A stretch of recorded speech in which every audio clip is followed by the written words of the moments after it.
Hey guys, welcome back to Tabletop Glory. My name is Graham Johnson and I am a colorblind miniature painter. Now this is going to be important today because we're doing non-metallic metal. Now if you're not familiar with non-metallic metal, it is where we use non-metallic paints to paint in a metallic style. Essentially, if you were going to paint a knight in shining armor, you would be painting using non-metallic paints to give the illusion that the armor is shiny. Now this sounds really easy, but if you've ever actually tried it, it can be pretty difficult. And a lot of times when you attempt it, your first few attempts kind of come out looking a little cartoonish. And that's absolutely fine. In fact, today's attempt I think looks rather cartoonish, as it's my first time attempting non-metallic gold. Now I've tried non-metallic silver in the past. When I went to PAX Unplugged, I did a panel there. Or I didn't do a panel, but I attended a panel where we did non-metallic silver, and it did not go well. Being colorblind means that certain colors don't really pop the way that they should, and certain colors actually blend together. For me, red-green is the colors that kind of blend together a little bit, although I'm not red-green colorblind across the entire spectrum, just part of it. And the result of that is that a lot of browns have red in them, and the gold combination that I used, a lot of the yellows have some browns in them. So there are some colors that for me are very similar to each other when I look at them in the bottle, and then when I start painting with them and blending them together, it becomes very difficult very quickly for me to tell if my shadows look very realistic until after the paint dries. So this has resulted in me needing to take several days just to get to the point where we're going to see here in the video. That's the only reason this miniature isn't done yet. Normally I would try to get the miniature all the way done before I show it to you guys. However, in this case, I realized the amount of time it was going to take to do that was just unrealistic. Excuse me.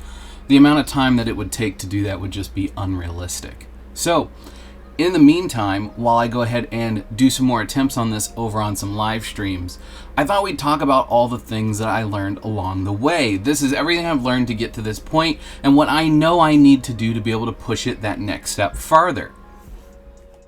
To get us started, I'm just going to go ahead and give you the formula that I use for my non-metallic metal gold. Now I'm going to be starting from the darkest color and moving my way into the brightest color and explaining what each of them is used for. So first and foremost, I decided to go with a German black brown from Vallejo. Now the reason I went with this color is I knew I wanted a nice deep dark color in my most extreme shadows, but I didn't want perfect black. This also meant that when I thinned it out, I could use it for a really dark brown to kind of help blend into my next color, which is Rhinox Hide from Citadel. This was going to be a really great deep dark shadow color, and I knew it was going to make up the bulk of my shadows, probably about a good 90% of my shadows. Now, my all-over color that I should have gone with would have been my XV88. This is what I should have based the armor in, and then started developing the highlights and shadows from there. I think I would have had a lot more success had I done this. And then moving also into more Citadel, I used Averland Sunset. This is the bulk of my gold color. This is the yellow that you see throughout. And this is also the color that I actually used the most of when it came to basing the miniature. It was very bright, and this resulted in me not wanting to push the highlights quite as far as I probably should have. Lastly, we're going to be using Golden Yellow from Reaper. Now, this was like my extreme punch of color, and this was meant to be my extreme highlights. Now, I ended up modifying this as I went along and using Ceramite White mixed into that to create my extreme highlights, and then blending it all together with Uriel Yellow as a glaze.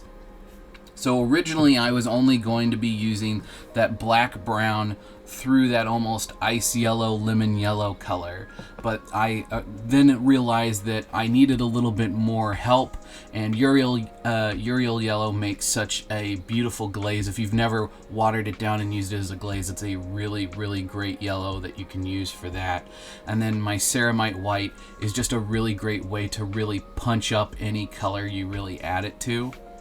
Now, I originally at one point thought about adding some black into my black brown just to get really deep shadows and things like that, but I decided that that would be pushing things a little bit too far, and the only place I used a pure black was anytime I did panel lining, as I wanted to break up the panels and make them seem more distinct. There were several places on the miniature where two different pieces of armor are basically touching each other, and they had almost the exact same color of yellow on them, and there wasn't really any contrast to help separate the two, so I needed to do a black line to just separate those two armor panels. So anywhere where you see a black panel line, that's not a black brown, that is just a black, and you could use any black for that. So a few things you want to keep in mind when you're doing non-metallic, whether it be gold, silver, chrome, whatever the case may be, is how reflective do you want the surface of the miniature to appear? The more reflective it is, the more it needs to reflect the environment around the miniature. A really good example of this is if you look up non-metallic metal chrome. A lot of the miniatures that are painted, you can see the reflection of the environment in the miniature, meaning you can see the horizon line, maybe you can even see other soldiers standing next to that soldier, and etc. So, secondly, a really important thing to keep in mind is that we're really just painting a series of tubes. And what I mean by that is the armor has some kind of bend to it, and regardless of how that bend is, the highlights are going in the opposite direction of the bend. So if we have a nice sharp piece of metal that is rounded off, our highlight is not going to be over the top of the bend. It's going to be directly along the bend itself. So our darkest points are going to be on either side, working our way up to our brightest highlight along the top of the bend. Now, if you go on Pinterest, you can find a lot of really great reference materials. Just typing in non-metallic metal and then put tutorial or something like that, and you will get a lot of images of people attempting to teach through their imagery. But those images are really great for just kind of figuring out the shapes of metal and how the highlights interact with them. Another really great place would be to look up how to paint or how to draw latex, as latex tends to be a very shiny surface when it's been polished, and with that shiny surface it tends to reflect very much the same way that a high shined armor would. So it's a really great way to kind of see the extreme side of the reflection. Now, from this point forward, we're going to kind of be talking about some of the things that I wish I had done. At this point, I've pretty much exhausted my wealth of knowledge. I went into this relatively blind, with only ever having attended the one non-metallic metal class, and I've seen Emil's video from Squidmar Miniatures. I've seen his video on non-metallic metal. I wanted to go into this relatively blind because I wanted to see how much of this I could really figure out on my own. I thought it would make a great example for all of you at home that me, as a person who is new to all of this, especially with my color blindness and never having dared tried this before, that my results would be a really accurate depiction of someone attempting this for the first time. A lot of times on YouTube videos, we kind of get the impression that this is the YouTuber's first time doing something when they say that I've never done this before, and then it turns out amazing. And that feels a little disingenuous because yes, sometimes I'm sure it does work out well the first time. I'm sure there's a lot of failed attempts before the one we actually get to see, which is why I wanted to show you the whole process, which is why I've had the footage running beside me this entire time. So going forward, something that I've already learned is that sometimes people will transition into the shadows very quickly, or they'll have like multiple highlights. And I feel like this works really well for certain parts of the armor. For instance, something that's got a nice sharp bevel to it, that's going to be a place where light is going to scatter across the surface a lot, and you're going to create lots of highlights. But also with a nice sharp curve, you're immediately going to run into the shadows. That's why I put so much brown in and around the fingers, and I have the tips of the fingers so bright, is because I felt like that's something that would happen in real life. Same thing with all the little curves and details on the shoes. I wanted to make those super bright on those edges because I felt like the light would catch them really well, despite the fact that the rest of the shoe is so dark. Now, one big takeaway I would have is I should have pushed my shadows just a little bit more than what I did, and I really should have pushed those highlights. I honestly think that if I'd pushed the highlights a lot more than what I did, this would be a much more believable paint scheme.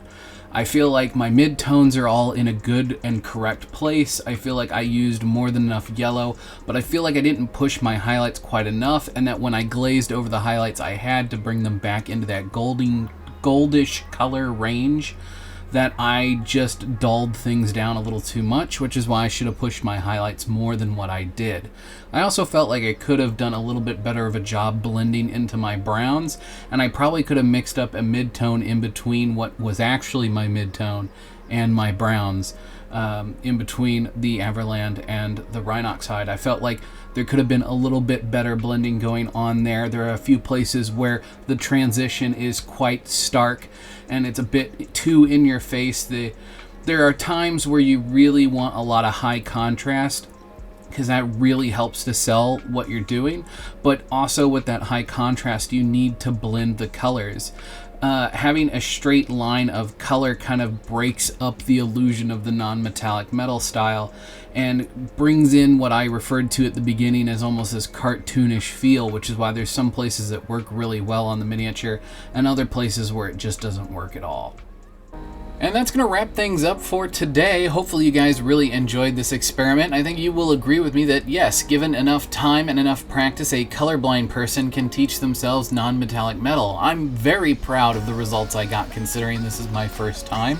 And I know exactly where a lot of my faults lie, and plenty of you have already given me plenty of great tips, both over on TikTok and in the comments on some of the posts I've made here on YouTube. Thank you guys so much. Now, if there are any non-metallic metal tutorials that you guys have followed here on YouTube that have helped you make some great breakthroughs, go ahead and share them in the comments below, both for myself and other people that might have watched today's video and want to give it a shot themselves. I personally really like Emil's video, but I also really like Miniac's videos. He's done a couple of different ones on it, both for silvers and golds, and I think that they both do an amazing job.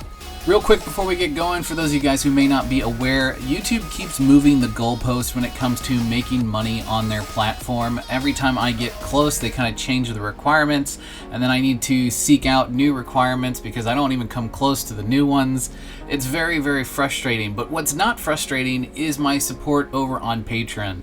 Thank you guys to everyone who does support me over on Patreon. It means a lot to me, and it is the reason that I am able to put a video out every single month. So thank you guys so much for that. In any case, guys, thank you so much for watching, and as always, may your display case always be filled and your pile of shame never run empty. Until next time.